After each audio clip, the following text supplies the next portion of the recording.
anybody down here besides us? Maybe someone that lived here long ago? Do you know your name? Hey, what's up? This is Dave with Project Paranormal Investigations. Since ghosts don't have voice boxes, in order for them to try to communicate, they have to manipulate the sound that's in the area that you're recording in. Hence, that's why we use a ghost box. Create a white noise, they manipulate the sound, and there you got it. You've recorded it. However, it doesn't explain why you pick up accents or you pick up a specific relative of somebody or a famous person. So that part we're still working on. But anyway, also what we've noticed is like when you go into a location, like when I go in with my live setup, I go in just before I even get to the door. I walk in, I've already got my live set on, and I'm hearing voices.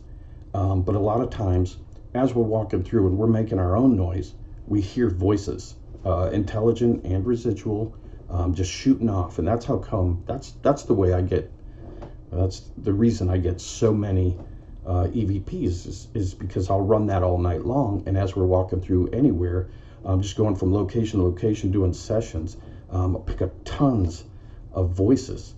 And I mean, that's, if you're not doing that, you're missing out on the easiest form of evidence to collect. Let me talk about my live setup that I use for when I'm on investigations. So basically I've been using exclusively the old Sony ICD P520 recorders that I was getting like for $10 off eBay. They're great, but I'm tired of maintaining a Windows XP box to process the audio. Problem was, I talked to Sony engineers. They're not going to make any new drivers or anything for these old recorders. They actually have this out. This is Windows 10 compatible. It's the ICD PX240. I'm going to try this tonight in Waynesville, Ohio.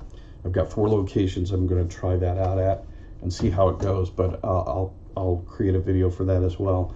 But as for, more importantly, when using a ghost box, this is what I use. I have the original first Rev ghost box here, the PSP7. I don't know why that drew a blank. And I've had this Logitech speaker set, for like your old phones or what was it, the iPod, the little speaker thing, or the little MP3 player that you run through it. This works really well. It's small, but it's very powerful. And what I'll do when I'm recording this, sometimes the sound gets very loud.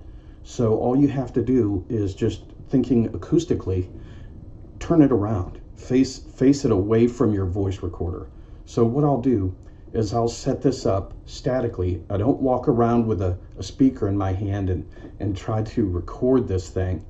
I mean, that's all you see on these TV shows and YouTubers and all that kind of stuff.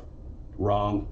Set it up like this, put it on a table, or I'd like to keep it off the ground, but if I can't, if there's nothing in the room, I'll set it on the floor. Face it the other way, especially in like a basement. Let the acoustic or the design of the let that absorb all the extra noise, and you can actually hear some of these clear. Sometimes I'll put it in a room, and I'll stand outside the room, and we can have a conversation. Because spirits tend to be a little standoffish, so they'll communicate with you better if you're further from them, and if they can, if they can talk to you from a distance, they will. And that's why this works so well. So as far as recording this, okay, you set it on the table or the floor, and then at a precise distance from the ghost box, you set up an audio recorder and you leave it alone and you do your session. And the reason that's so important is because the noise has to be consistent.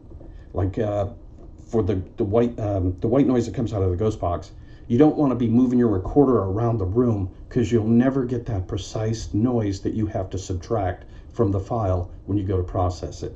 So it's critical that you set this up in a static fashion. I usually put it about 5-6 feet away from the ghost box, depending on how loud and the acoustics in the room, but I leave it alone till my session's done.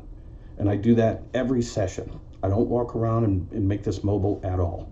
So hopefully that'll help out and you'll catch some good shit. So another interesting thing about EVPs, I had someone ask me, what is the oldest EVP you've recorded? And the oldest one that I can actually prove is a gentleman by the name of Jasper, who was in the Revolutionary War. He's in a cemetery in Bellbrook, Ohio, and he's over 200. You know, it's Revolutionary War, so it's been a minute. And but what I always wondered was, you know, how much further back than that can we go? I mean, can we go to Native Americans like the Hopewell? I mean, why don't I've been to Fort Ancient. I've been to Fort Ancient here in Ohio, and I didn't catch one EVP in there. Absolutely dead silent. My goal was to go in there and capture, you know, anything, even if it told me to get out. Nothing, man. It was the only place I've been where there's been a human settlement, and I haven't caught an EVP. Now there's another one though that I have to throw in the mix. You'll see on my YouTube channel. So I went to a mummy exhibit, and my idea was, hey, I'm gonna talk to a mummy. And I went down there, and I went down on a day real early, just as it opened. There weren't nobody was there. It was just a couple of us there. So I was like, hell yeah! I brought my recorder, did my live setup, and I got responses, but I didn't get responses from the mummies. I got some responses from heads, you know, shrunken heads that like these natives had you know, had unfortunately, people lost their heads and they were sewed up and all that kind of stuff. And in my video, I have all that, you know, audio, and you can see what the heads look like and that stuff. But I did get some responses, but I can't confirm if it's just, you know, somebody pretending to be a mummy or whatever. But I thought it would be interesting to share that with you anyway. All right, guys, so I don't want to get too wordy and make these videos too long with short attention spans these days. You know, everybody's on TikTok pretty much, get 90 seconds or so. But anyway, if you found this information useful for your own investigations, your own experiences, cool, man. Hit me up if you want me to show you anything. I'll be glad to. I'm constantly doing experiments and things to try to further the communication with spirits. So stay tuned, man, because we got some crazy stuff coming up real soon here in January and February. So yeah, hit me up. What do they say? Like, share, subscribe, whatever. I'll be on TikTok and Instagram as Ghost Voices EVP.